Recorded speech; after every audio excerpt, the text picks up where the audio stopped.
بس اخذها. الو. الو، السلام عليكم.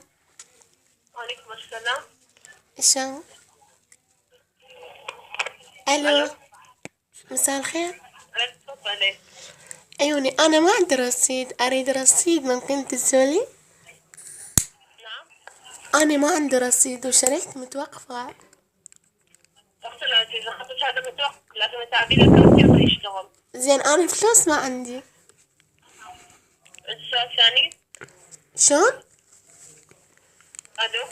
اقول لك ممكن تدزولي وبعدين انا اعطيكم اياه. الو. نعم. ممكن تدزولي رصيد وبعدين انا اعطيكم اياه. اختي العزيزة، ما عندنا هيك نظام. ليش؟ هذا المنج. يعني من عندك نوع من سؤال نوع ثاني؟ فدوة. شكرا، انت صارت اختيارك اساسا. هو شنو هو؟ مو تحكيات.